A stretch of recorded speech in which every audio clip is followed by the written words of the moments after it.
Hola, ¿qué tal amigos? Bienvenidos a un programa más de Lumen Podcast. El día de hoy tenemos una invitada muy especial, Rocío Pinto. Bienvenida, Rocío. Gracias, muchas gracias por tenerme. Rocío tiene un MBA con especialización en emprendimiento y Master en Management de la Universidad de Tulane. Tiene más de 20 años de experiencia como consultora para negocios, tanto corporativos para medianas y pequeñas empresas. Y en los últimos 12 años se ha especializado en el campo de modelos de negocio y metodologías de diseño y estrategia, ayudando a startups, empresas medianas y corporaciones en diseño y ejecución de modelos de negocio disruptivos para sus productos y servicios.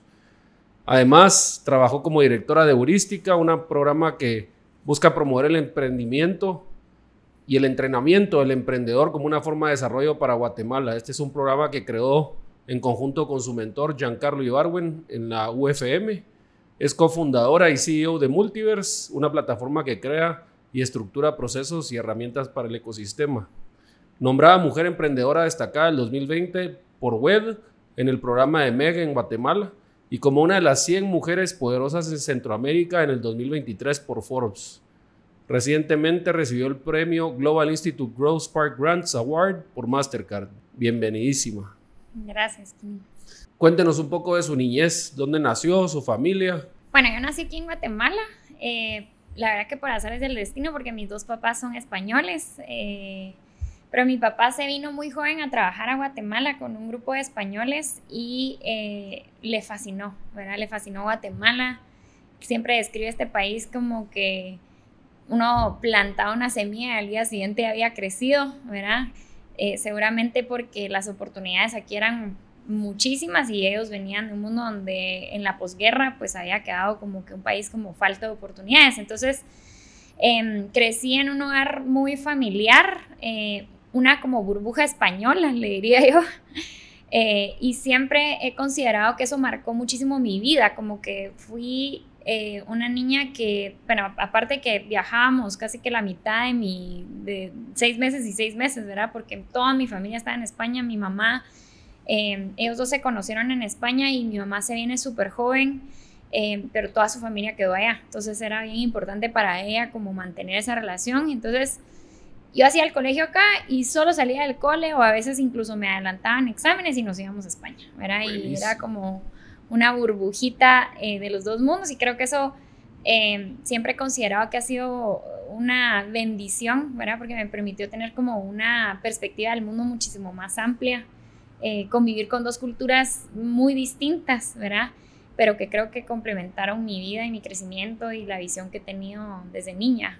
Todavía hay familia allá, me imagino. Sí, toda la familia realmente, porque encima muchos de los primos, mi papá sí vino con sus 3 hermanos y muchos de mis primos se han ido regresando ahí sí que a la madre patria.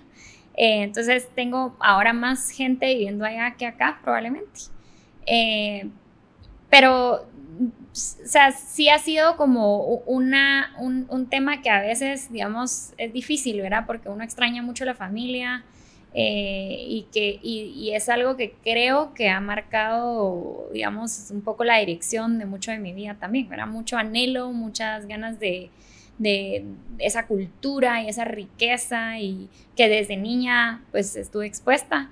Y me llama un montón, como dice mi papá, te tira, ¿verdad? Que es como que a uno le llama regresar. Visitamos casi que todos los años a la familia, estamos muy cerca, ¿verdad? Entonces creo que fue una niñez así como le digo, partía muchas de mis amistades también allá. Entonces también eso ha sido como difícil para mí porque creo que las amistades de niño, mucha gente siempre que platicamos eso, mis amigos de niño acá, yo la verdad que casi la mayoría de mis amistades de niños los tengo allá, ¿verdad? O las viví allá, de alguna manera. ¿Y entonces, qué hacía su papá aquí? Mi papá es avicultor. Avicultor. Vino con sus 3 hermanos y fundaron una empresa, una avícola, que la verdad que ha sido para mí, cabalmente hace poco los premiaron como una de las avícolas más innovadoras y que fueron las primeras granjas automatizadas de Centroamérica, porque ellos trajeron estos sistemas a Guatemala y fundaron, también fueron fundadores de ANAVI, de asociaciones que eran como que influían en todo este tema avícola. Y la verdad que súper orgullosa porque mi papá fue una persona como que tal vez es el primer héroe, ¿verdad? De todo el mundo, pero para mí, el venir a un país que no era el suyo y hacer eso desde cero, y tenemos historias donde él y mi abuelita y sus hermanos construyeron como esas avícolas casi que ellos, ¿verdad? Y fueron creciendo.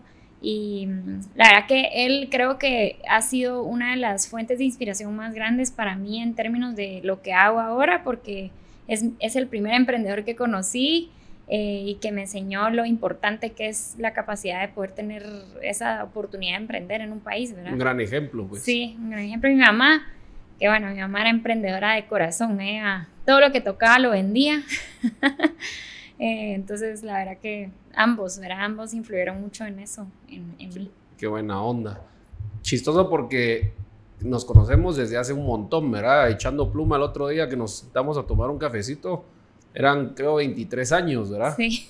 Desde Canal Antigua. Desde Canal Antigua. ¿Verdad? Yo estaba en Canal Antigua y estábamos haciendo esta cápsula ¿para qué revista era? América Economía. América Economía, ¿verdad? Sí. Y usted era la conductora. Yo era la conductora. Sí, yo era la que tenía que decir las cápsulas. Cabal. Sí, la verdad que esa experiencia es súper interesante. Yo me acuerdo que al canal, porque como le digo que siempre he sido emprendedora, yo como hobby maquillaba, ¿verdad? Entonces, para algún evento o algo me llamaron. Para Este Oeste, creo para yo. Este Oeste, sí, para Este Oeste, con Alfred. Y bueno, y ahí estaba, y entonces cabal nos conocimos, y yo le conté que me encantaba este tema. Yo quería ser periodista desde chiquita, que creo que es un sueño ahí por cumplir, de repente se me hace. Seguro. Pero toda la vida quise ser periodista, mucho influida porque el periodismo en España es una carrera que, digamos, es espectacular, ¿verdad? Y usualmente los periodistas terminan siendo escritores, ¿verdad? Y entonces yo siempre pensaba de chiquita, bueno, yo voy a ser periodista, voy a salir en el noticiero, un poco estar a mi imagen de qué es lo que querés ser cuando seas grande. Y entonces, y luego voy a terminar siendo escritora, ¿verdad? Y voy a ir en España. Entonces, terminé ahí sacando mi experiencia en poder dar las cápsulas de América Economía. Buenísimo. Y ahí nos hemos visto on and off, ¿verdad? Luego también con IO en algún momento. Sí. Y recuerdo, hace poco posteé una foto del journaling, ¿verdad? Y sí, del 1-10-10-10. Sí. Y me platicó, mire, a ver cuándo me platica un poco de eso, ¿verdad? Porque me gustaría hacer algo así. Y le dije, buenísimo, de una vez me encantaría entrevistarla en el podcast, sí, ¿verdad? Y me contó ahorita que ya lleva unos días de hacer el journaling. Sí, estoy feliz, la verdad que llevo 26 días. Buenísimo. Ya casi hábito, entonces. Ya, por ahí vamos, ¿verdad? Porque hay que hacerla como unas 90 días, pero bueno. La verdad que sí, el journaling a mí me encanta, o sea, era un tema que tenía ahí como pendiente, y cuando vi su cuadernito, además vi como que, no sé, me dio este feeling de cómo lo logró, 500 y pico días.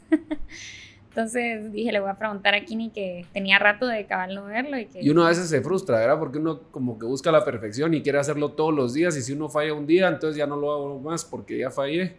Pero platicamos de poner el numerito y decir, bueno, todo lo que he ido haciendo, ¿verdad? Hay un libro que se llama The Gap and the Gain, y generalmente personas de alto perfil, ¿verdad? En puestos altos de empresa, digamos, no la pasan muy bien por ese perfeccionismo de querer hacer, y uno se da cuenta de lo que no ha hecho, pero no voltea a ver todo lo que sí ha hecho, ¿verdad? Y entonces, ya volteando a ver esos 28 días, pues ya es una suma, ¿verdad? Y viene una constancia, y así falta un día o dos, no importa, porque lo vuelve a retomar y sigue sumando a raíz de esos.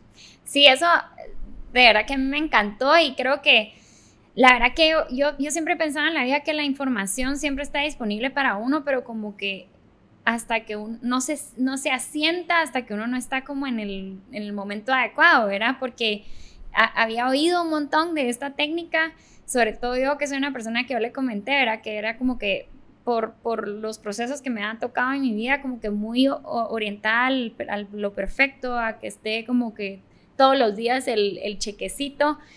Y entonces me desmotivaba mucho el fallo, ¿verdad? Y entonces cuando uno ya falla 1, 2, 3 días, ya como que bueno, ya fallé. Y había leído un montón del tema de enfocarse en el destino y no en el camino. y entender que es un poco más ser agnóstico con la ruta, ¿verdad? No importa, digamos, los giros que uno tenga que dar para llegar, si uno tiene claro a dónde quiere llegar, que es obviamente, en este caso, el hacerlo todos los días, el crear este hábito, el entender que es algo que es buenísimo para el cuerpo, para la mente, para, digamos, para todo su comenzar el día. Y entonces, cabal, cuando me dijo eso de, mire, pero no tiene que poner la fecha, pues puede poner un día 1, día 2, día 3, fue como un hack espectacular, porque entonces pude como entender que, bueno, es un proceso que uno va armando y que no necesitamos, ¿verdad? No hay necesidad de tener ese cheque de que lo hice, sino continuar con ese proceso, que es para mí, ahorita se ha vuelto un tema bien importante, o sea, el tema de estar como muy enfocada en a dónde quiere llegar uno y no importa cuántas veces tenga que fallar. De hecho, fallar es parte fundamental de todos los procesos, ¿verdad? Hablando un poquito de eso, ¿verdad? Enjoy the journey, ¿verdad? No tanto el destination, sino aprender el camino. Me platicó de un libro que estaba leyendo de eso. Sí, bueno, últimamente he leído varios libros, pero uno de Simon Sinek que a mí me encanta y habla cabalmente acerca de la importancia bueno, de los buenos líderes, de la confianza y de cómo un buen líder tiene claro hacia dónde va, ¿verdad? Y él trabaja mucho, creo, por varias como interacciones que he visto de él con los Marines, ¿verdad? Y a mí me fascina toda esa sabiduría porque de verdad que esa disciplina, de plano, yo le digo que la disciplina a mí me encanta. Pero él habla de esta experiencia de que los Marines tienen como una gráfica en donde ponen en el eje Y performance y en el eje X confianza, ¿verdad? Entonces, él dice, a mí como un buen líder, como persigue el resultado a largo plazo, debería buscar gente en su equipo que no necesariamente sea de alto performance, ¿verdad? Sino que puede ser un alto performance, un mediano performance o un incluso low performance, pero sí tiene que ser una persona confiable, porque la confianza es lo que amarra ese largo plazo. O sea, uno puede con confianza trabajar muchísimas cosas que si hay una persona que tiene un alto nivel de performance, pero es una persona que no se puede confiar. Y eso lo utilizan, bueno, él explica ahí un tema de cómo los Marines escogen a sus directores y demás. Pero a mí me impactó mucho eso, porque al final del día uno puede tener muy malos líderes con buenos resultados, ¿verdad? Y muy buenos líderes que quizá no alcancen el resultado que pusimos en la hoja, pero en el largo plazo yo prefiero trabajar con buenos líderes y buenas personas, ¿verdad? Y también volviendo a ese tema de la perfección, ¿verdad? Porque a veces uno persigue el número y dice, si logro esto es el 100%, pero un 85% también es un buen resultado, pues, ¿verdad? O sea, no necesariamente tiene que ser el 100, digamos, yo creo que a veces, yo también lo hablo aquí en la empresa, ¿verdad? Está bueno, no le llegamos al punto que queríamos, pero estamos en un muy buen punto, ¿verdad? Creo que eso también es parte de reconocerlo. Reconocer el proceso y reconocer los avances, ¿verdad? Porque también esas cosas que nos trazamos a veces, la idea de dónde está el punto máximo, ¿verdad? De las cosas, ¿verdad? Es como esta capacidad de poder pensar, bueno, a veces decimos que el 100% de la capacidad de producir es esta y un buen año pasamos ese punto. Entonces, ¿dónde está ese máximo punto? Nunca sabemos. La idea es como le decía, como la vida no es un evento. Él dice, cabal en el libro dice, la vida no es un evento, es un viaje. Y eso es lo chilero, como ir acumulando experiencias buenas que nos den resultados buenos a largo plazo, ¿verdad? Mire, entonces 2 maestrías. Sí. MBA y Máster en Management.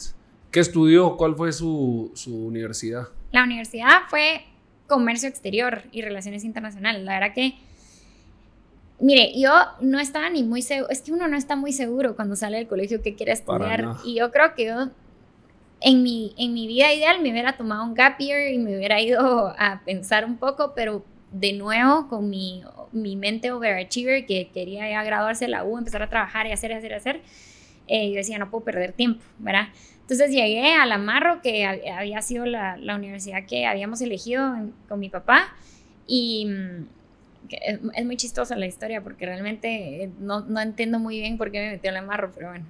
Él, pues, porque escogió el amarro, es una broma que tenemos constante, porque su filosofía económica es bien distinta, ¿verdad? Y entonces tenemos... No es libertaria extrema como el amarro, digamos. No, yo, digamos, yo me considero una libertaria clásica, ¿verdad?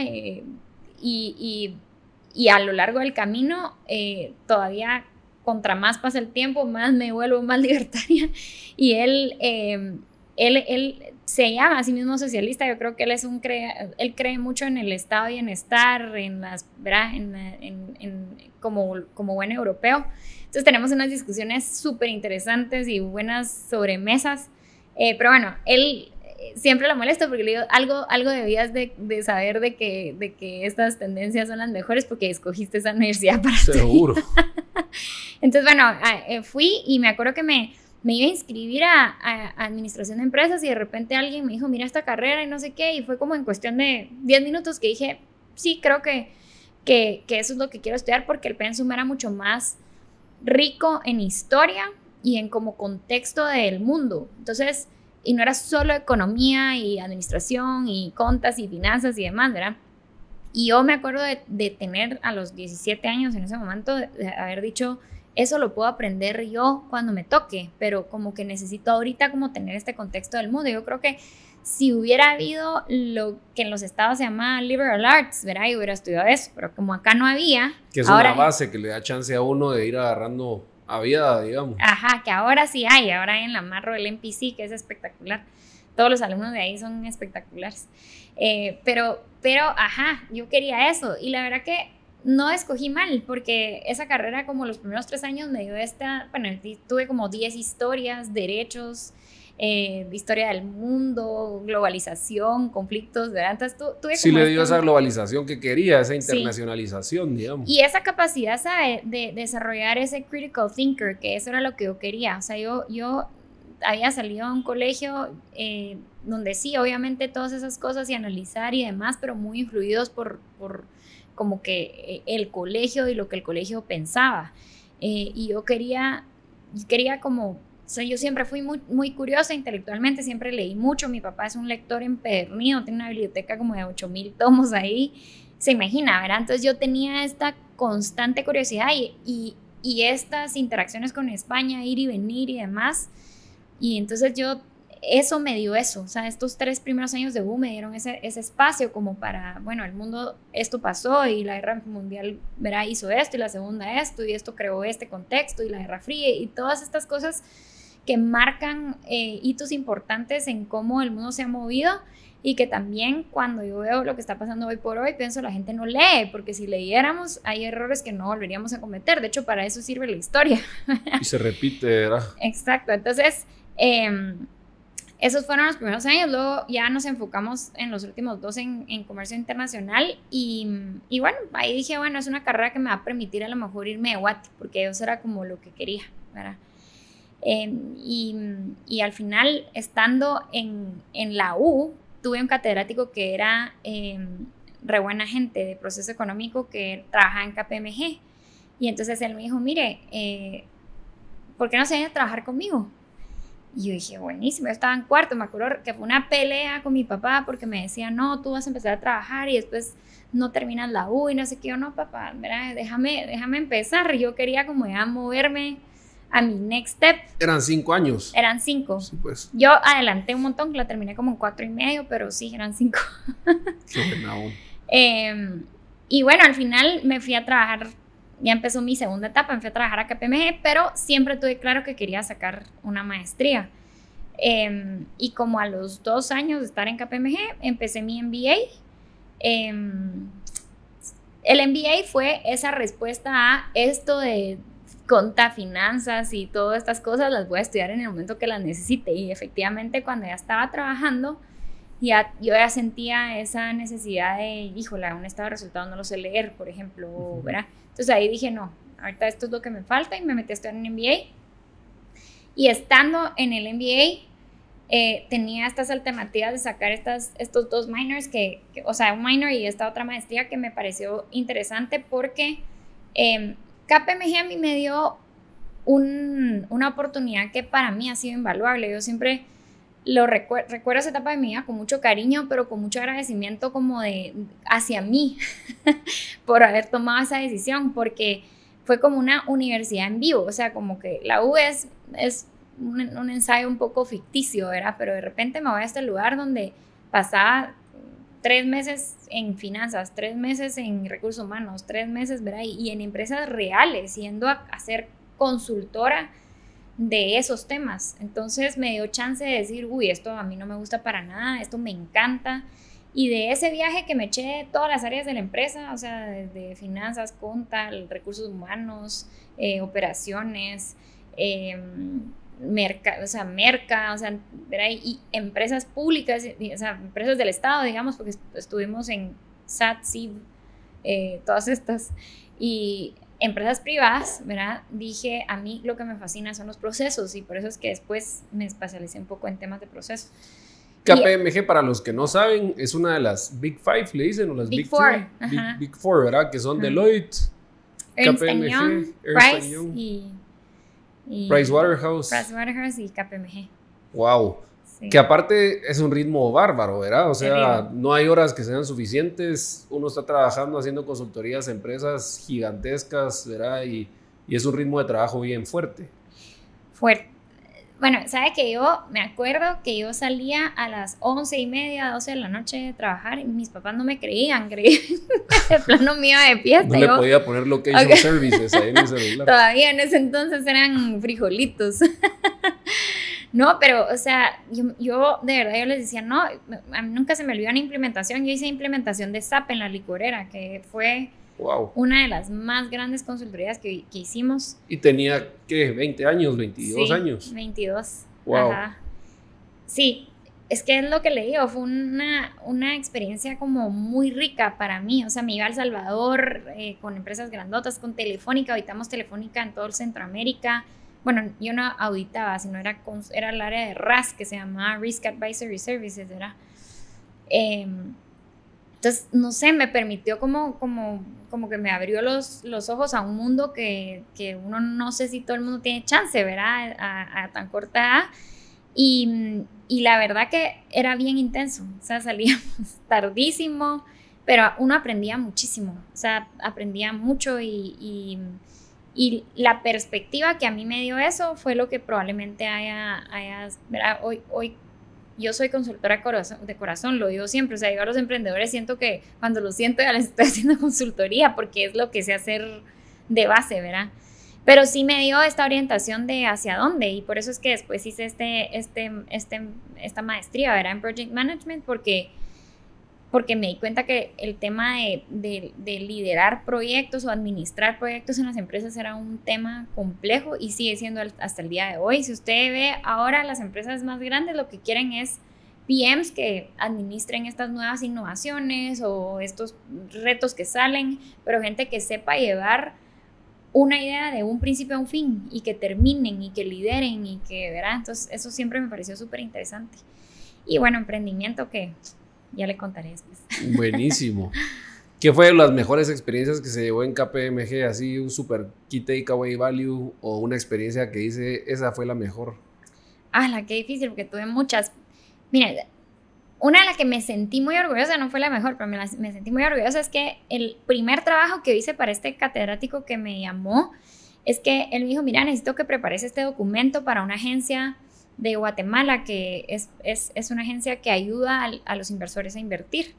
Entonces yo preparé un documento era enorme de Guatemala, de qué es Guatemala, hablando desde características territoriales hasta flora, fauna, oportunidades de inversión, PIB, crecimiento. O sea, era un documento enorme que una persona podía abrir y saber de A a Z qué era Guatemala, qué ofrece Guatemala, qué importa, qué exporta, dónde invertir, dónde no.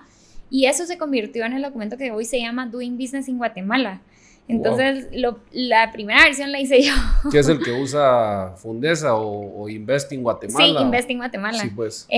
Ahora debe ser la, no sé, 20ª versión ya, pues, ¿verdad? Pero yo y otra amiga de la U, porque fuimos dos las que nos contrataron y la verdad que fue una nada. Entonces siempre lo recuerdo como con mucho cariño. Pero de ahí, la verdad es que todas las experiencias, bueno, esa de la licorera le diría que fue para mí un... SAP en esa época tal vez no era así como es ahora, que a todo el mundo lo conoce, pues, ¿verdad? Ajá, pero para mí, ¿sabe qué fue? La riqueza de muchas cosas que aprender de cómo hacer un cambio tan radical en una empresa tan grande, ¿verdad? Desde... El choque cultural. Ajá, desde el choque, porque yo me acuerdo de estar entrevistando a gente que utilizaba cuadernito, ¿verdad? Y entonces empezar desde ahí en el levantamiento de información a ese diagnóstico de madres. Tenemos gente que usa cuadernito, tenemos gente que medio sabe usar compu y tenemos gente obviamente que ya maneja re bien.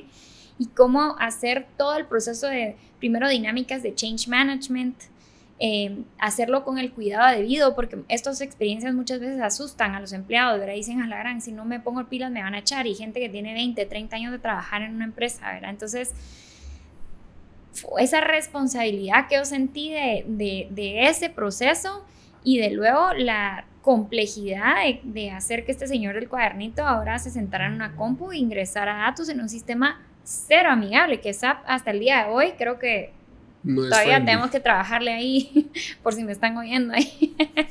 Pero es que de verdad, o sea, los módulos de SAP, o sea, los han ido simplificando, han sido mejores cada vez, pero en ese entonces eran re complejos, y entonces liderar eso y llevarlo a término, un proyecto re largo, intenso, salíamos muy tarde, pues yo me volví amiga de todo el mundo, así, de la que vendía hasta los pastelitos de la tarde, que ya nos entraba hambre porque ya 8 horas de estar ahí, no había modo de salir, hasta, digamos, toda la gente que vio ese cambio, ¿verdad? Entonces, fue muy interesante, y una perspectiva de, bueno, si esto sí se hace en las corporaciones grandes, ¿verdad? Cómo lo hacemos en las medianas, cómo lo hacemos en las chiquitas, y aprender todo ese proceso.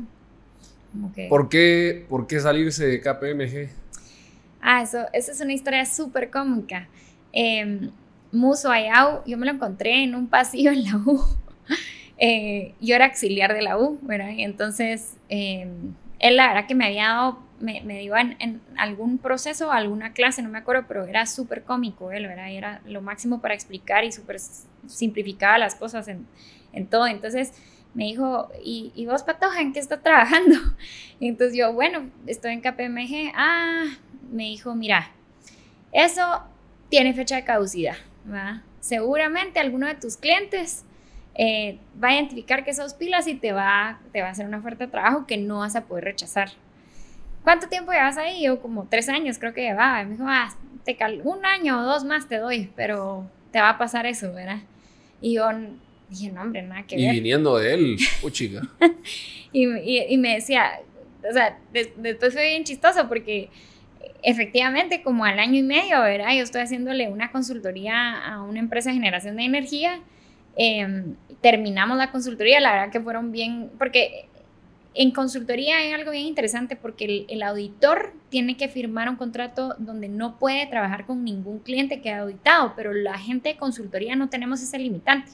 Digamos, por ética, obviamente uno no termina una consultoría y después pues uno puede seguir, pero ellos terminaron el proceso, y como a los 2-3 meses me llamaron, ¿verdad? Y me dijeron, mira, nos encantó un montón cómo trabajaste y queríamos ver si te ofrecemos una posición. No tiene nada que ver con lo que trabajaste, pero que sí, quisiéramos ver, porque vimos que tu currículum es en relaciones internacionales y comercio y demás, ¿verdad? Y me hacen la propuesta, y tal como Muso me había dicho, así, ¿verdad? Entonces llego con Muso y le digo, Muso, mire, fíjese que me hicieron una oferta, ¿viste? Que como que adivino.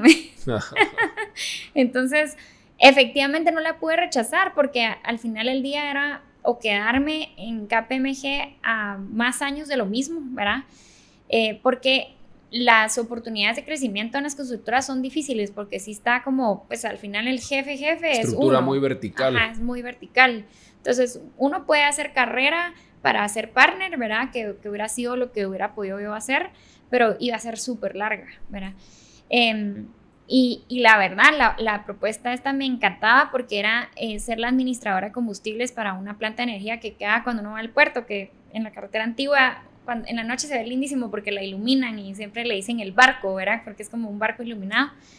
Y era como un mundo nuevísimo. Yo no sé ni por qué me fui a ese mundo, porque La verdad que yo pensé que iba a manejar contratos de Impo-Expo y demás, y procesos, ¿verdad? Que era lo que me había fascinado de KPMG, era ordenar, ¿verdad? Y hacer que las empresas tuvieran procesos y que todo como que fluyera. Y en ese proceso y en esa posición eso había que hacer. Y entonces dije, bueno, es una oportunidad de un cambio, es una oportunidad de crecimiento y un mundo diferente, ¿verdad? Entonces... eso era Tico Energy. Ajá, Tico Energy. Tampa Electric Company se llama, y era una compañía gringa que también me daba como un salto a algo como más internacional.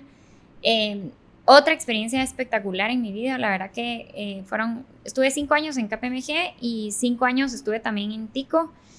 Ahí entré desde pues de ordenar toda mi área era nueva, era una posición nueva, entonces pude como entrar a una posición nueva. Ajá, pude armarla. ¿Había muchas mujeres en la empresa?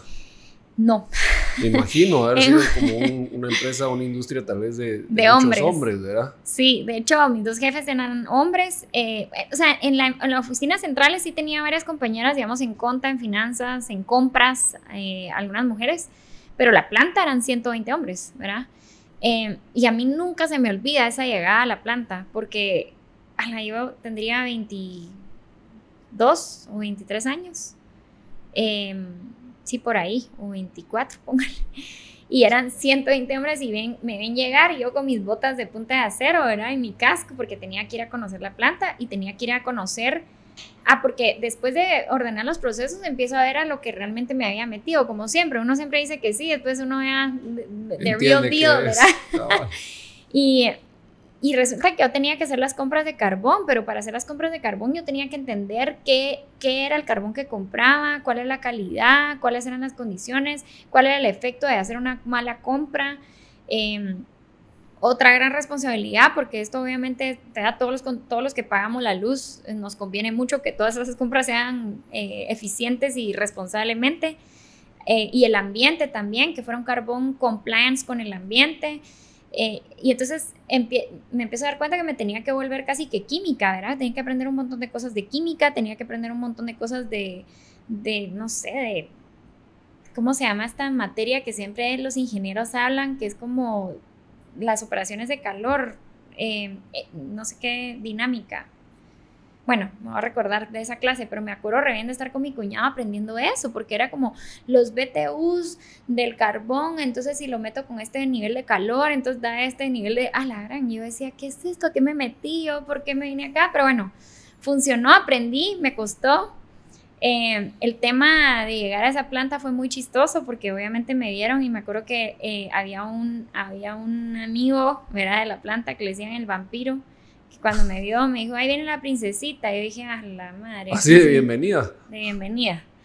Entonces yo dije, aquí, ¿verdad? Tenemos que ver cómo cambiamos la cultura, cómo le entramos a esto y cambiamos un poco el rollo, y que también puedan confiar en el trabajo que uno va a hacer, porque al final del día el carbón que ellos recibían para operar esa planta era lo que nosotros compramos. Y bueno, fue interesante, la verdad que yo... hacía eso y las compras de diésel. Entonces lo que hacía es, en las descargas de diésel me iba con ellos, ¿verdad? Y me montaba en los camiones y hacíamos la descarga y les llevaba comida y donas y ahí como que fuimos como estableciendo una buena relación de colegas, y que ellos pues vieran que yo también tenía ganas de arremangarme las mangas y trabajar con ellos y entender las cosas que había que hacer. Como le digo, fueron 5 años, imagínense, la consultora, esto fue otro rollo. Aprendí muchísimo del mercado energético de Guatemala, me encantó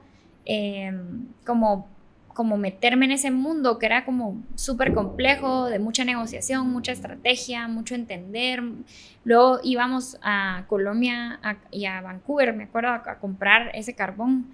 Entonces tuve mucha experiencia de irnos a Cartagena a unos foros de carbón, de energía y de combustibles. Contratos de millones de dólares. Sí, eso era, digamos, la responsabilidad tal vez más grande, ¿verdad? Que una de mis tareas era la programación de la llegada de estos barcos al puerto, que descargaran el carbón y se fueran en tiempo, porque en ese entonces eran creo que 25 o 30 mil dólares por cada ratito de espera de ese barco. Que se traslada luego en costos y aumentos a todo el costo de esa operación, ¿verdad? Entonces, cómo calcular esas ventanas, cómo estar, ¿verdad?, los documentos para que ese barco entrara sin problema al puerto y atracara.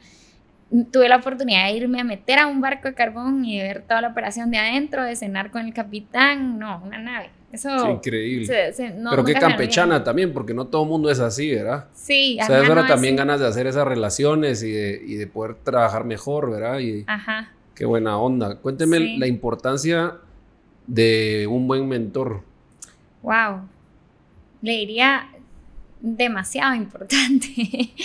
Bueno, Yanka, yo he tenido varios mentores en mi vida. La verdad que Yanka fue excepcionalmente, digamos, genial, ¿verdad? Es para mí creo que una de las personas que más ha marcado mi vida por la forma de él de mentorear. O sea, siempre fue una persona como con la que platicar, aparte de que era ¿verdad? O sea, no alcanzaban las horas. Él siempre marcaba como espacios de libertad, como buen libertario, ¿verdad? Entonces, platicábamos un montón de cosas y de repente la conclusión era, después de todo esto que platicamos, quiero que usted elija lo que usted va a hacer, ¿verdad? Y que me cuente. Y entonces, un mentor que es como un farol, ¿verdad? Y como una brújula, pero jamás decía dónde. Y él siempre hacía esa analogía de que él era como el director de orquesta, ¿verdad? Que marcaba los ritmos, pero él no quería nunca imponer. Y siempre que platico con sus hijos, me dicen, Rosy, así era mi casa. O sea, nunca nos decían ni no, ni sí, sino este es el rango de acción, ¿verdad? Y decidí. Entonces, aprendí muchísimas cosas interesantísimas de él y creo que no tener un mentor, más allá de lo increíble que es tenerlo, no tener un mentor es perderse de sabiduría de gente que ha pasado por tantas cosas en la vida que le puede compartir a uno tanto, ¿verdad? Yo con él disminuía mis curvas de crecimiento exponencialmente, ¿verdad? O sea, Yanka, voy a hacer esto, bah, buenísimo, mire, a mí me ha pasado esto, yo haría esto, o yo lo manejaría de esta manera, o lo manejé de esta manera. Y entonces todas esas conversaciones que reducen esas curvas de crecimiento y que le dan como a uno confianza también, de como de repente esos puentes que hay que saltar, que uno tiene mucho miedo de decir, no, hombre, pero si aquí está él que me va a echar las porras, ¿verdad? Y creo que importante entender que un mentor no necesariamente es alguien que va a ser un asesor de algo específico, sino yo pienso en los mentores como mentores de vida, ¿verdad? Como gente que tiene diferentes experiencias de cosas y que a uno le puede ir como dando cápsulas de sabiduría, ¿verdad? Y él siempre en lo personal y en lo profesional. O sea, una persona que me encanta, pues me encantó compartir con él, ¿verdad? ¿Se conocieron antes en la Marro o fue después de Teco? Después de estando yo en Teco, porque yo de hecho, yo lo conocí a él en un avión, iba a mi maestría y entonces, no, más bien yo lo conocí en la U, o sea, él fue mi profesor y en algún momento nos llegó a dar alguna charla, entonces él sabía quién era yo sabía quién era él y de repente me monto a este avión y le digo, Yanka, y él, ay, hola, ¿qué tal está? ¿Y usted de dónde viene? Bueno, vengo de Tulane, que estaba sacando tal curso, y voy a Guate a pasar unos días. Y entonces me dice, mire, ¿y usted qué va a hacer después de que se gradúe de la maestría? Yo le dije, no sé. Y me dijo, pero está sacando una maestría en entrepreneurship. Y yo, sí, y no va a emprender.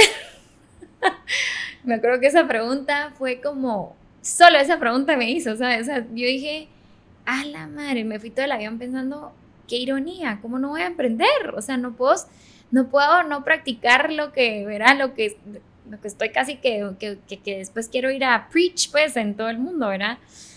Entonces, me acuerdo que la despedida de ese avión fue, usted ya leyó el Atlas Shrugged, ¿verdad? De la rebelión del Atlas, de Ayn Rand. Y yo le dije, no la he leído. Va, pase a mi oficina y recoge el libro. Y entonces al día siguiente fui a su oficina, me tenían el libro y me acuerdo que lo empecé a leer. Es un libro enorme y yo en ese entonces tenía tanto que leer de la maestría que cada vez que pensaba en esos libros decía, no, ya lo voy a leer en algún momento de mi vida. Y empecé a leer y no lo pude dejar. Y eso que las 100 primeras hojas de ese libro son tediosas, pero sea, no lo pude soltar y a las 2 semanas regresé con él y le dije, Yanka, necesitamos hablar y me revolucionó la vida, pues, o sea, como que nunca se me olvida un quote de ese libro que habla sobre el fuego interno del emprendedor, ¿verdad? Y sobre esa necesidad de perseguir esa sensación de alcanzar lo que quiere, y ese mundo que cree que existe, ¿verdad? Y entonces yo le dije, necesito, vean, ahí fue donde yo le pedí, pues necesito que sea mi mentor y que me ayude, porque sí me quiero emprender. Y mi primera opción para emprender fue con unos ahorradores de energía, porque yo trabajaba con energía y lo que veía es cómo ayudar a la gente para que ahorre energía, ¿verdad? Y fue un ensayo de hacer un negocio fallido, ¿verdad? Como qué bueno, que así aprendió uno, ¿verdad? Sí, cabal. Después me recuerdo que con mi cuñado y mi actual esposo hicimos un negocio de donitas. Interesantísimo. ¿De donas? De mini donitas. A ellos se les había ocurrido y después me incluyeron a mí en el plan. Yo tuve un negocio de mini donitas también. Kiko Donas de Monterrey, una franquicia. Mire. Que trae unas donitas buenísimas, así chiquititas. Bueno, fluffies. Qué chistoso. No sé cuál fue su experiencia, pero le voy a contar la nuestra. Fue súper chistosa porque, o sea, las donitas, el empaque divino, ya hasta la panel, me acuerdo, la imagen era lindísima. Un tiraje de empaque enorme que me acuerdo que tuvimos que hacer para que nos saliera, ¿verdad? Porque según nosotros íbamos a tener cientos de donitas. O sea, en nuestra hipótesis era para la base de la pirámide y era la gente que come Pepsi y Tortrix, donita de postre, seguro. O sea, ¿verdad? Esas ese orden. Hipótesis que uno hace, ¿verdad? Entonces dijimos, man, si Tortrix se venden ni sé cuántos millones, donitas, ¿verdad? Nuestras donitas van a ser a la par. Tan chistoso, porque 2 problemas que para mí fueron espectacularmente, digamos, maestros. Uno, yo todavía no estaba en ese momento, pero ellos hacían pruebas y no lograban la dona. Como 6 meses después contratamos una asesora y el punto de ebullición del aceite por la altura de Guate es otro. Y entonces las reglas que nos había dado esa franquicia o las instrucciones, ¿verdad? Nosotros lo poníamos a lo que ellas lo ponían. Absorbía mucho aceite. Entonces no lograban. No, o sea, entonces dijimos, wow, un problema que hubiera sido resuelto en 3 minutos por una persona que va, una nutricionista que sabía y todo, 3 o 4 meses. Después los registros, ¿verdad? Un tema. Y por último, la distribución. O sea, ese negocio realmente era de distribución, no era un negocio de donas, de hacer las donas. O sea, hacer las donas era la tarea más fácil de todo, ¿verdad? Pero realmente para estar a la par del Tortrix teníamos que ser distribuidos por Pepsi, casi que, ¿verdad? Entonces, y diaria la distribución, ¿verdad? Sí, o sea... ¿Cuánto duró? Creo que 1 año y medio. Algo así estuvimos nosotros también. Y se acabó. Y aparte, el piloto que habíamos contratado, puchica, o sea, en lugar de ir a entregar las donitas, un día se lo encontró, creo, mi cuñado ahí paraba en el campo Marte viendo el partido y no distribuía. No. La verdad, una aventura interesante, re chistosa. Y pues que creo que también, aunque yo no fui la autora intelectual, le dio como mucho, como una buena contribución a mi inicio emprendedor. Y entonces ya estando en Tico, de repente recibo como a los 2 años después una oferta, ¿verdad? De Yanka, que bueno, a través de Helmut Chávez, que es el decano de la Escuela de Negocios, y me dice, mire, ¿por qué no se viene con nosotros y armamos un programa? Y era cuando empezaba todo el tema de emprendimiento en Guate. Armemos un programa de emprendimiento, ¿verdad? Y veamos qué hacer. Y la verdad que me acuerdo tanto de ese día que veía con mi jefe y le dije, me voy a una universidad. Y yo estaba... Voy de regreso. Acá, o sea, 5 años en Tico. 5 en KPMG. Sí, o sea, mi jefe se me quedó viendo como, mira, pero es que no te entiendo. O sea, venís de una de las Big Four, estás en una compañía, ¿verdad?, gringa que probablemente te lleve a una transnacional de energía. Yo había empezado a ver oportunidades, me habían llamado a Colombia varias compañías grandes, ¿verdad?, de trading, porque a mí lo que más me encantaba era hacer trading en carbón y era económicamente súper atractivo y todo. ¿y te vas a ir a una universidad? ¿Estás loca o qué? Y yo, no sé, como todas estas decisiones de mi vida, así como que dije, voy a saltar porque voy a tener fe. Gut feeling, ¿verdad? Sí, y yo, la verdad que sin riesgo de equivocarme, puedo decirle que los 5 años que estuve, bueno, 4 y pico que estuve en Heurística o en la Marro, han sido los más felices de mi vida. O sea, de los años más ricos intelectualmente que he tenido, todos los días ahí entra una persona, no sé, el premio de no sé qué, John Mackey, el fundador de Whole Foods, la que escribió el libro premio Nobel de no sé qué, o sea, es todos los días esa y en riqueza, ese lugar que es divino también, ¿verdad? en ese lugar espectacular, con gente que jamás voy a olvidar. O sea, bueno, conocí a Sarita, pero digamos, Sarita, y yo creo que ella fue parte fundamental de la alegría que tuve en ese, porque hacíamos un team espectacular. Se fue a vivir a Hong Kong. Sí, ahora vive en Denver, pero... Ah, qué buena onda. Pero, ajá, y trabaja en Google. ¡Hala, qué pila! Ah, es espectacular, Sarita. Qué buena onda. Definitivamente, ya. Entonces, teníamos esta vida irreal ahí. Yo creo que era como, o sea, yo me acuerdo varias veces estar con ella y decir, no puede ser que sea tan bueno esto. Y ahí reconectamos porque estábamos en EO, que fue haber sido el 2014, creo yo, 2013. 2013, sí. 2013. Y nosotros estábamos haciendo el Global Student Entrepreneurship Award, ¿verdad? Esta competencia global. Sí. Y nos apoyamos en Heurística, ¿verdad? Que el programa fascinante. Ese programa fue interesante para el siguiente paso, ¿verdad? Que fue cofundar Multiverse. ¿Qué es Multiverse? Sí, bueno, Multiverse hoy es una plataforma que crea y estructura procesos y herramientas para el ecosistema emprendedor, y lo que buscamos es elevar el estándar de las empresas que pasan con nosotros digamos, su nivel de innovación y aumentar sus posibilidades de inversión. Y como ve, la definición muy de consultoría, ¿verdad? En mi viaje de que cada vez que yo tenía que ir a una compañía, yo me acuerdo re bien de nuestros mentores del coaching de KPMG, ¿verdad? Era, ustedes son el bird view, la vista de pájaro de la compañía, ¿verdad? Entonces párense encima y busquen dónde está el problema. Entonces, para hacer eso, como consistentemente uno tiene que desarrollar como mapas aéreos, ¿verdad? Como estructuras en la cabeza, y yo creo que por mi personalidad y por cómo yo trabajo, que me gusta como mecanizar los procesos, yo me volví buena como cabal. O sea, yo llegaba a las compañías y lo que hacía era entrevistar a la gente para poderme hacer el 3D de la compañía. Entonces, naturalmente, cuando pasé por Heurística, yo veía ese patrón en mí. O sea, yo necesitaba, cada vez que yo tenía pues compañías y hacíamos talleres y todo eso, que era un proceso muy diferente a Multiverse, pero yo necesitaba tener ese mapa para poder decirle, mira, lo que pasa es que no estás viendo que tu área de finanzas está malo, ¿verdad? O no estás viendo que estás anunciándote un montón y no tenés el producto para venderlo, entonces no vendes porque no tenés, ¿verdad? Entonces dije, o sea, yo dibujé este problema o esta visión de lo que yo quería hacer, y me junté en el camino. Bueno, con usted conocí a Luisal, ¿verdad? Y él me presenta a su primo, y en una como presentación de la Marro que me dicen, mire, yo cabalmente, o sea, vine hace un par de meses de mi MBA, y lo que quiero hacer en Guate es esto.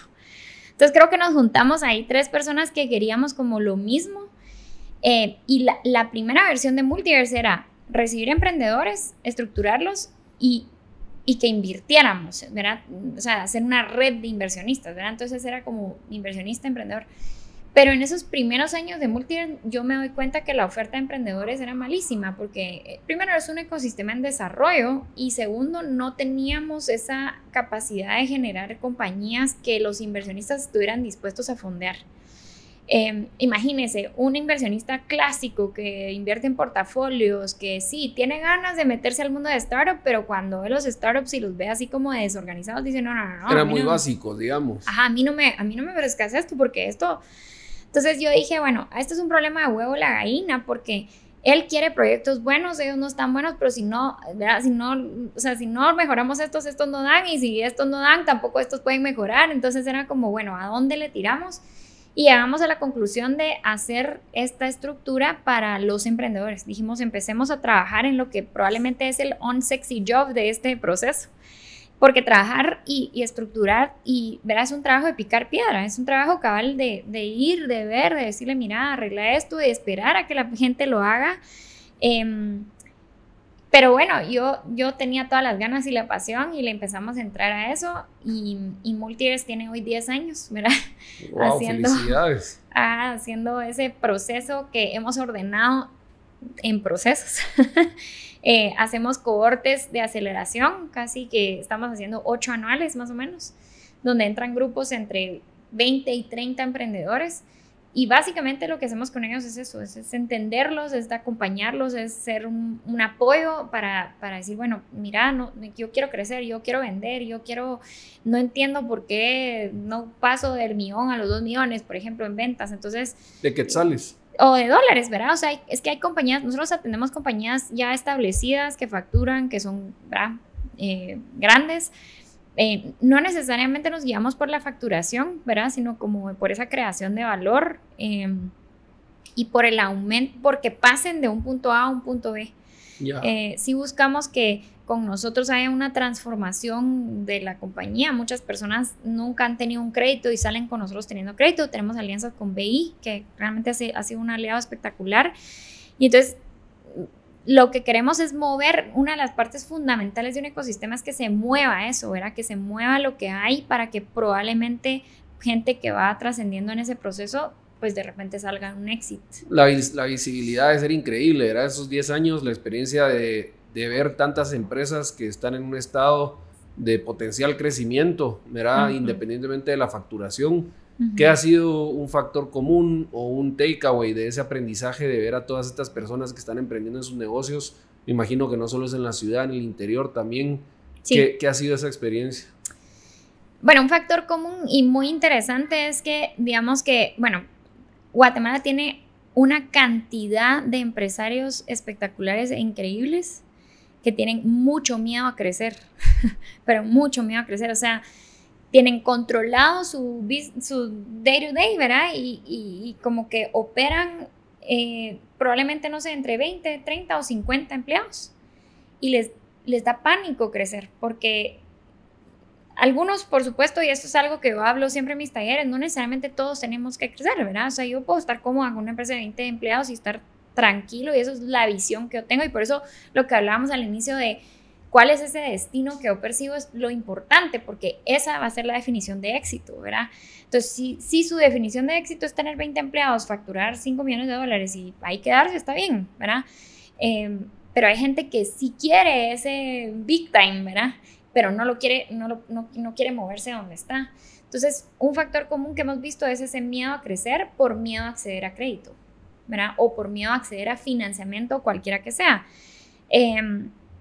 Sí hemos visto como obviamente, por ser un ecosistema en desarrollo, veo muy poca oferta de diferentes fuentes de financiamiento, porque aquí es o banca, ¿verdad? No hay seed capital, no hay rondas de capital de inversión de riesgo, que son carísimas, no es lo que recomiendo. Justo estaba hablando con la founder de Venture City, que fue una de las primeras empleadas de Facebook, el otro día, una española espectacular, que la voy a invitar a Guate, por cierto, pero me decía, es que mi dinero no lo quieran. Yo a los emprendedores le digo que no quieran mi dinero es carísimo, ¿verdad? Es la manera más cara de financiarse. Es la manera más cara de financiarse. Ajá, pero cuando llegas a un punto donde ya estás creciendo, es la manera, ¿verdad? Sí, entonces, pues, hay que ser muy estratégico en ver qué tipo de capital agarra uno. Entonces, ese patrón lo hemos visto como tan miedo a como dar el siguiente paso, que nos quedamos como en pequeño, ¿verdad?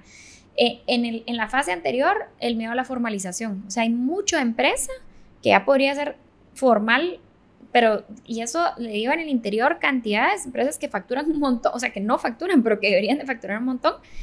Pero es miedo a la formalidad, porque no hemos tenido tampoco ese diálogo en donde podamos ser correspondientes con que, miren, para que una empresa se formalice, tiene que tener la capacidad de formalizarse, ¿verdad? O sea, no tiene que ser tan caro formalizarse, porque hay gente que me dice, mira, o sea, entre comer y sostener a mi familia o formalizarme, pues ni modo.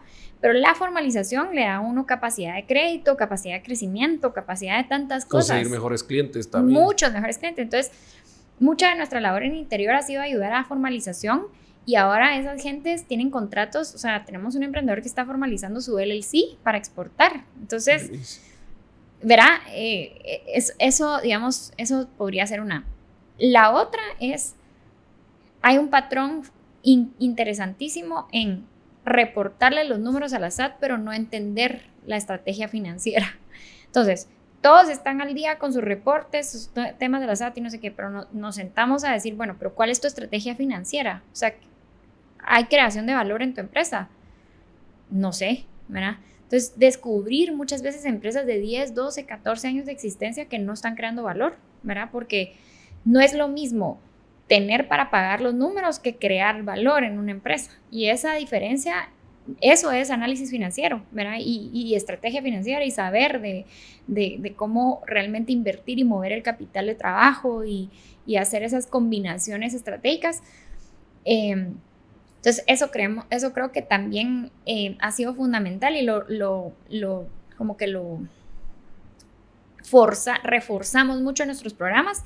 Y la otra, claro, modelo de negocio. O sea, la mayoría de las personas no tiene claro qué es lo que hace. Venden cosas o tienen servicios de cosas, pero no saben cuál es su modelo. O sea, no saben si es un modelo de revenue con, ¿verdad?, de mensualidades. No saben, o sea, como mezclan muchas cosas y otras para poder subsistir muchas veces, o atienden lo que viene, ¿verdad? Que eso es mucho lo que le pasa también a muchas empresas. En lugar de tener como ciertas cosas definidas, por año van definiendo cosas. Entonces mezclan. Entonces, a veces yo les digo, miren, es buenísimo sentarse y hacer estrategia. Yo no soy partidaria, realmente creo que eso es atípico en un consultor, porque el consultor es mucho análisis y a veces, ¿verdad?, parálisis por análisis, pero yo soy mucho más práctica. O sea, yo me alejo mucho de la consultoría cabal de Big Four, de que todo se documente y, ¿verdad?, y los grandes folletos. Yo lo que quiero es determinar la estrategia y que actuemos en pro de ella, ¿verdad? Y sobre todo en pequeña y mediana empresa eso es muy importante. Entonces, pero sí saber por lo menos hacia dónde, porque lo que veo es mucho desorden interno de no entender qué es lo que está sucediendo, hacia dónde, sus unit economics, sus mediciones. Yo le digo a mis emprendedores, si no lo medís, no existe. O sea, eso de que vendemos a más o menos, no, hombre. Lo que no se mide no se mejora. Lo que no se mide no se mejora. Entonces, esos tres le diría que son como los fundamentales. ¿Algún caso de éxito, wow, que nos pueda compartir? Bueno, tenemos muchos casos. Bueno, este que estaba mencionando, Santos, ellos son auténtica litografía. Ellos, la verdad que son una empresa que inició en el interior, en Occidente. Creo que cuando empezaron con nosotros tenían 2 o 5 empleados, perdón. Han crecido a 20 empleados, están ya firmando contratos con grandes transnacionales, ahorita haciendo su LLC para poder exportar.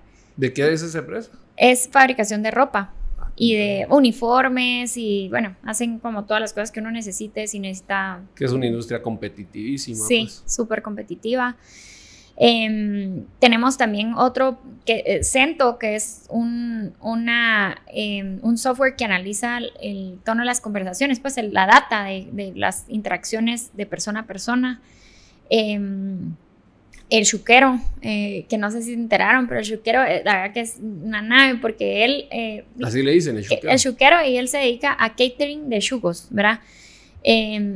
Pero estuvo en el juego de Miami ahorita con los chucos en Miami de Messi, creo que fue, sí, ese que hubo, que fue famosísimo. Pues ahí estaba el chuquero nuestro vendiendo sus chucos en Miami y atendiendo eventos o sea, creo que atiende 100 eventos mensuales, pues, de chucos. Y bueno, de tecnología tenemos Ula Yoga, también es una plataforma de yoga que es por mensualidad. Ellas ganaron el último Lions Den que hicimos. Y la verdad que en el interior también otro que se llama Pollo Frito, que son unos trailers de pollo. han crecido como 3x. Qué nave. Qué Sí. impacto, ¿verdad? Sí, la verdad Y también que es como bien, es estar al servicio al final, ¿verdad? Entonces debe ser muy retribuyente esa experiencia. sí, yo le diría que por eso tal vez es que yo siento que no trabajo. O sea, yo me levanto encantada todos los días de hacer lo que hago. Y creo que hay un quote, ¿verdad? Que dice que el día que uno como que el día que uno descubre la pasión de su día, ya no se va a levantar nunca a trabajar, sino Y que... es un poco el ikigai, ¿verdad? Ajá, propósito y ¿qué es eso, verdad? Como... Mire, ¿qué es ser nombrada Mujer Emprendedora Destacada del 2020 por WED? WED es Women Entrepreneurship Day. Es que el Women Entrepreneurship Day es de MEG, Mujeres Emprendiendo Guatemala. Y es una organización mundial que realmente es bien interesante porque tiene capítulos en los países. Y lo que hacen es una comunidad donde lo que se busca es fortalecer el emprendimiento femenino. Y de muchas maneras, ¿verdad? En nuestra comunidad nos hemos ido organizando todo el año. Es como un EO de mujeres. Buenísimo. Ajá, entonces, ¿Y ese dónde nació? La verdad que en alguna ciudad de Estados Unidos, pero no recuerdo exactamente dónde es. Pero creo que esto todo viene de los Linen Circles, creo, por ahí. ¿Cuáles son los Linen Circles? De Sheryl Sandberg. No conozco. No sé si me equivoco, tal vez puede que esté equivocada ahí, pero según recuerdo, Sheryl Sandberg fue la CEO de Facebook muchos años. Y ella tenía unos Leaning Circles. Y entonces estos círculos como que de apoyo para ¿verdad? Como para poder como un poco como no sé, desahogar ciertas cosas del día a día y de lo que a uno le preocupa. Crecer de la experiencia de otros, me imagino. Ajá, también. crecer de la experiencia de otros. Y eso genera luego esto de web, ¿no? Si no estoy mal, hay una vinculación ahí. Buenísimo. Y una de las 100 mujeres poderosas de Centroamérica en el 2023 por Forbes. Forbes, wow. Bueno, eso fue una sorpresa. La verdad que cuando estábamos en la oficina y recibimos la noticia, la verdad que no sabíamos, pero la verdad que le diría que bonito, como no por el premio, porque obviamente, o por el nombramiento, pues no hay ningún premio, pero por un poco sentir que lo que uno hace tiene un impacto, ¿verdad? Claro. Que hay algo o alguien que reconoce que esas cosas que uno hace pues van teniendo impacto en otras personas, que es lo más importante. ¿Y el de Mastercard? Bueno, ese fue un grant que apliqué porque queríamos seguir fortaleciendo estos programas que estamos haciendo en el interior. La idea de Multiverse es crecer a nivel del interior del país, ¿verdad? Y entonces hemos ido haciendo una metodología donde hacemos chapters, centers, queremos hacer centers en las ciudades intermedias del país y chapters que puedan ir como ayudando como vórtices a hacer como comunidades de emprendedores. Y lanzamos, yo como parte del Cali o sea, como parte de Cali hay que hacer un venture, ¿verdad? Y yo siempre tenía la ilusión de expandir esto al interior y entonces pensé en hacer mi venture acerca de esto. Y como parte de lanzar algo así, pues el funding es súper importante. Entonces sale este grant y apliqué y la verdad que fue una súper sorpresa y emocionada de haber sido ganadora del premio, que son los fondos que nos han ayudado como a iniciar todo este proceso de Multiverse Occidente también. Impresionante. Sí. ¿Cómo le hace para balancear su vida profesional siendo madre, teniendo una casa y una familia y a usted misma, tiempo para usted? ¿Qué le apasiona, digamos, aparte del trabajo y de Multiverse y de todo eso? Bueno, sabe que creo que en algún momento platicamos de esto, ¿verdad? Que del tema de balance era un tema que yo muchas veces pensaba y cuando yo he practicado yoga muchos años, ¿verdad? Ahora lo hago sola porque lastimosamente no he podido con mi instructora que amo, Maya Alfaro. Es otra mentora de vida espectacular. He hecho yoga con ella como 13 años Y entonces los últimos años no hemos podido, bueno, hace poco todavía hicimos en la oficina, o sea, llegaba a darme a la oficina.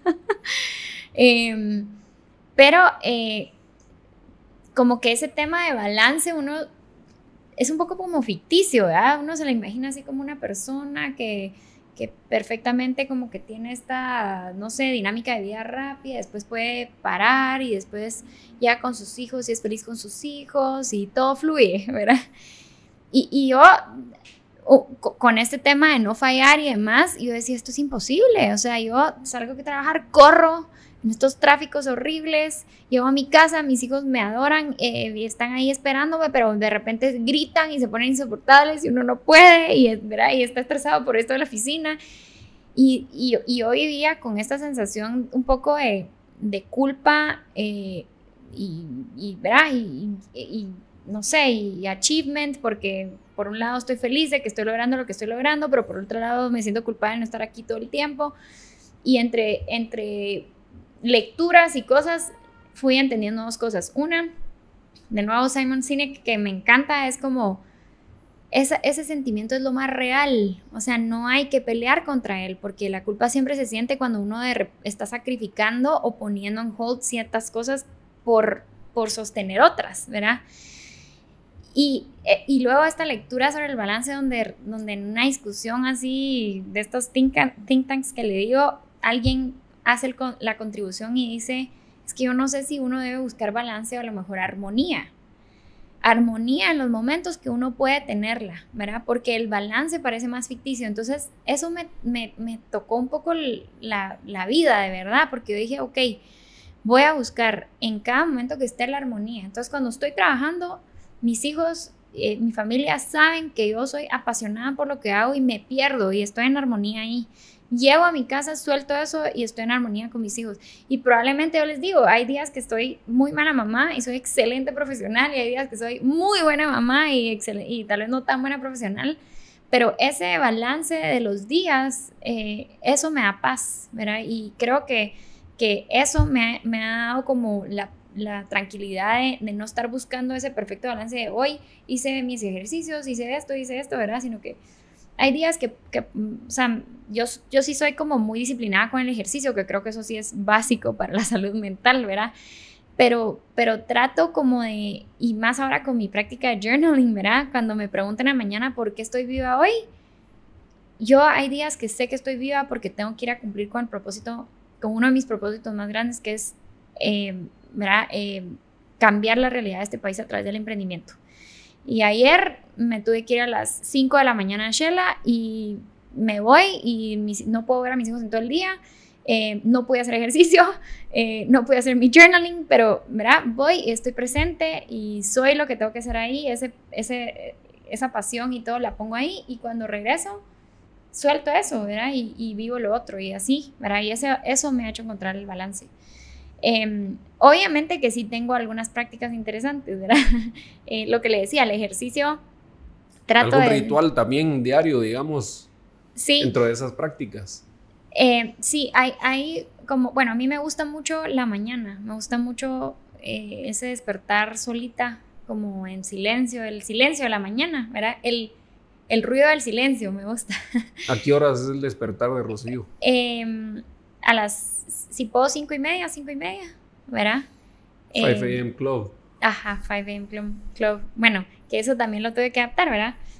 Con la venida de mis hijos fue un tema, ¿verdad? Como uno no duerme, de repente cuando duerme ya es hora de no dormir, pero entre 5:30 y 6 de la mañana es como, ¿verdad? Una buena hora.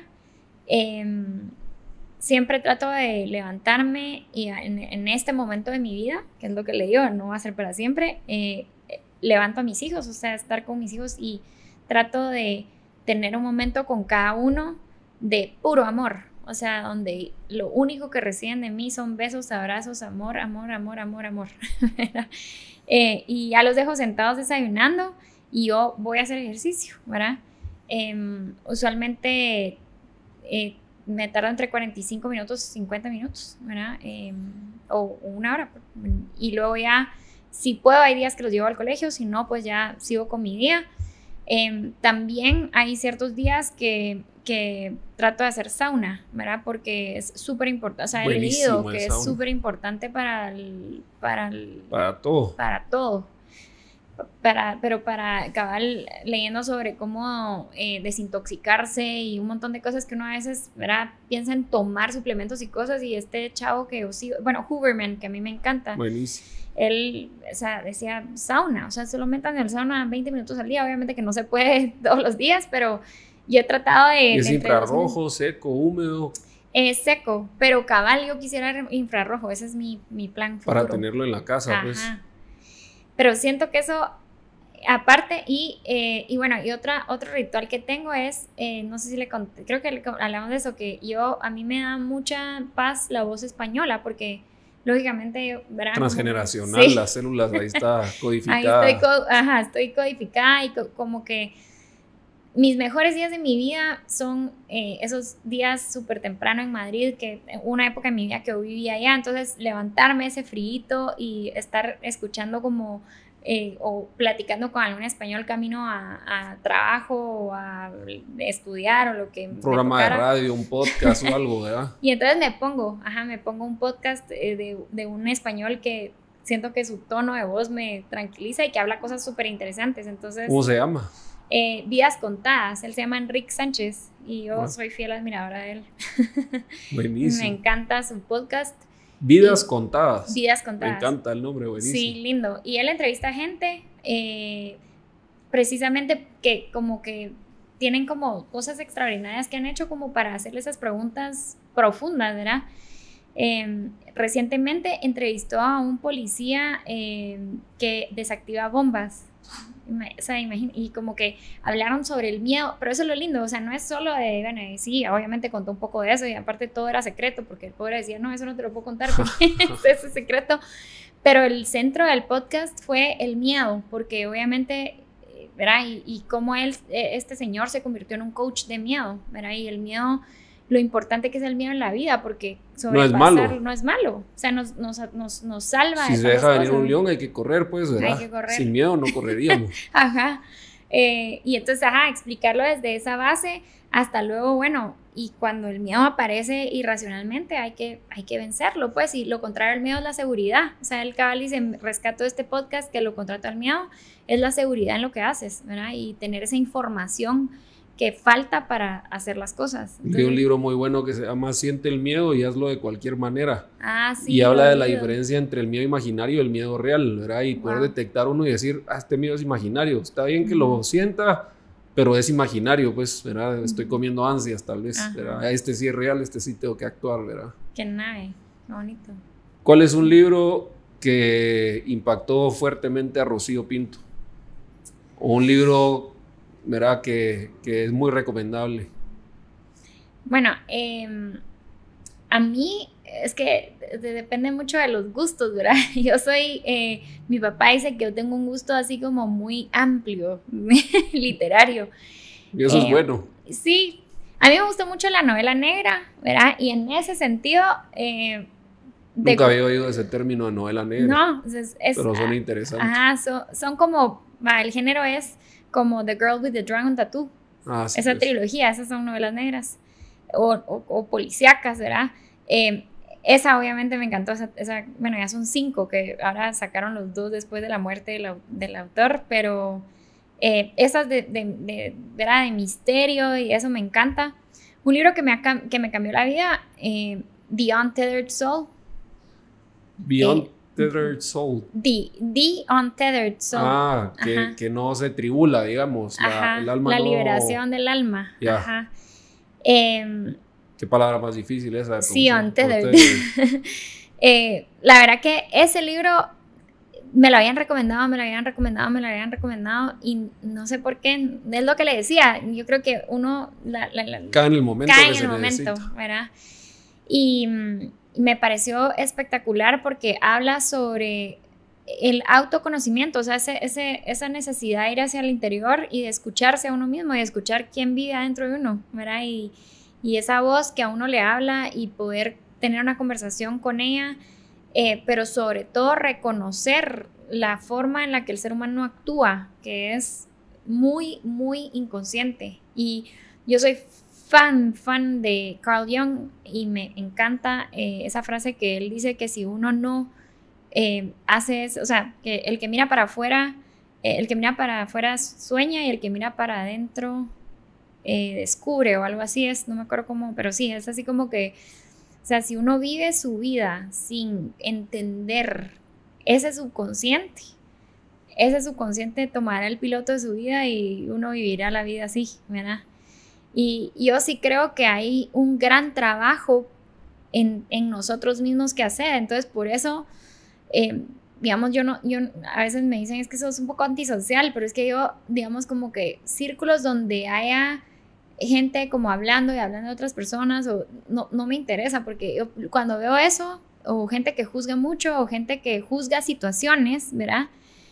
Pienso, hay tanto trabajo que hacer para uno mismo que estamos haciendo perdiendo el tiempo, ¿verdad? Se siente cuando baja la vibración cuando uno habla de alguien que no está en el cuarto, ¿verdad? Exacto. Aquí en la empresa tenemos un dicho que es que el chisme es hablar de alguien sin la intención de ayudarlo.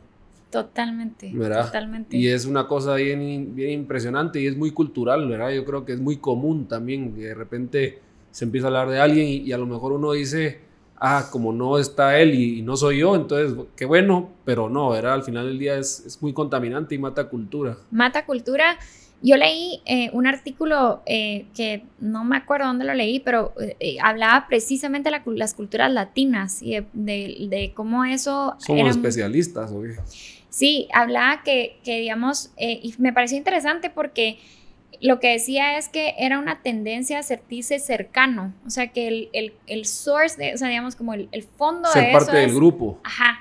Para ser parte del grupo, entonces tal vez yo necesito opinar sobre esto y decir sobre eso, y de repente es un downward spiral que uno empieza a hablar y de repente termina hablando, ¿verdad?, de cosas que ni siquiera sabe. Pero para mí, yo también en Multiverse tenemos una cultura espectacular. Yo les digo, miren, nosotros nos queremos, nos defendemos, somos equipos, somos hermanos. O sea, uno no habla mal del otro, a espaldas del otro, porque eso no construye equipo y nosotros somos un equipo, entonces no podemos hacernos eso. Y si hay alguna diferencia, con mucha educación, con mucho amor, uno lo puede plantear y se tiene que resolver, ¿verdad? Pero no podemos como crear estas dinámicas donde surge eso porque no construye. Y creo que es algo que se contagia, porque mucha gente nos dice, ala, qué ambiente más lindo acá, qué bonito, o sea, que yo nunca... Se siente la vibración, ¿verdad? Se siente.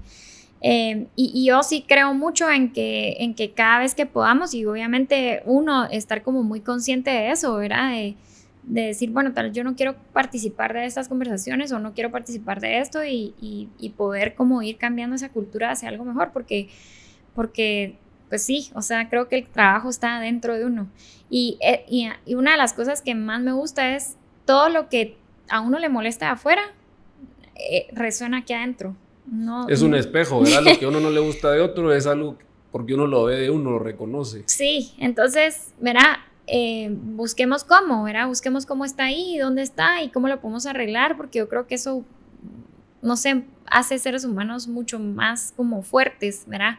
Que este mundo necesita seres humanos más fuertes, ¿ya? Cada vez. Completamente. ¿Hay algún dicho, algún quote, alguna frase que le guste y que resuene? Esta que le dije de Carl Jung, de que quien mira para afuera sueña y quien mira hacia adentro despierta, ¿verdad? Buenísimo. Porque y siempre la pienso, y bueno, otra cosa que creo que compartimos es los estoicos, ¿verdad? Yo amo la filosofía estoica. Es increíble, ¿verdad? Tim Ferriss dice que es el mejor sistema operativo para los humanos. Totalmente, o sea, siento profunda admiración.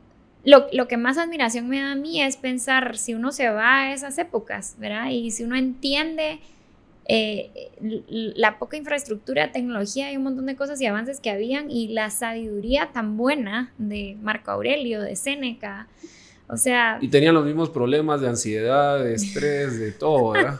Sí, o sea, no hay que complicarse tanto la vida, o sea, realmente... toda esta parte, bueno, yo leo el Daily Stoic porque me encanta. Buenísimo. Y ahora tengo uno que es The Daily Stoic for Mom and Dad, y entonces todo como que hago este tema con mis hijos. Pero de verdad que me parece tan importante como esas como cápsulas de sabiduría, y que a uno, si uno se sienta como a observar lo que usted dice, todos los problemas diarios que uno tiene resuenan en las historias de ellos, pues, y cómo las resolvieron, y que uno dice, sí, no hay que hacerse tanta bola. Es como bien simple, ¿verdad? Sí. ¿Qué es algo que si le pudiera decir a Rocío Pinto de 18 años, verá, regresa al tiempo y tiene una frase que compartirle, un aprendizaje, un párrafo, lo que sea, ¿qué sería? Uno, que no se tomara tan en serio la vida, ¿verdad? Yo corrí mucho, quería como comerme el mundo en un segundo, ¿verdad? Y la verdad que lo que he descubierto es que con paciencia y con temple y con más calma, las cosas se disfrutan mucho mejor. Y además que uno nunca sabe, o sea, momentum mori, ¿verdad? Que eso es de mis cosas favoritas de los estoicos. O sea, nunca sabemos si mañana vamos a estar, si en al salir de aquí vamos a estar. Completamente. Entonces, ¿de qué me sirvió tanto correr, ¿verdad? En lugar de, o sea, hay veces que he estado en reuniones y cuento que, es que lo que pasa es que yo fui a Dublín, pero te quedaste un par de días. Yo, no, tenía que regresar para seguir. Y otro mentor que yo tuve que trabajó en Apple me decía, yo siempre que voy a un lugar dejo 2 días después para, no sé, para visitar el país, porque nunca sabes si vas a regresar. Claro. O sea, pues fuiste por una reunión de trabajo a Estonia, ¿por qué no te quedas 2 días y ves, ¿verdad? Y entonces ya y uno siempre anda queriendo volver corriendo, ¿verdad? Y uno siempre quiere regresar corriendo porque no va a hacer, porque no sé qué. Y uno regresa y aquí todo sigue igual. Todo sigue igual, no lo van a dejar de querer, sus hijos ahí están, o sea... Sí, que lo extrañen 2 días más, no importa, pues. Luego regreso, igual mi hija no me quiere ver porque quiere estar con sus amigas, ¿verdad? Ya es teenager. Ya es teenager. Todos vamos a pasar por ese momento. Sí, ahí viene. Rocío, encantado de esta entrevista, muchísimas gracias, de verdad que impresionante.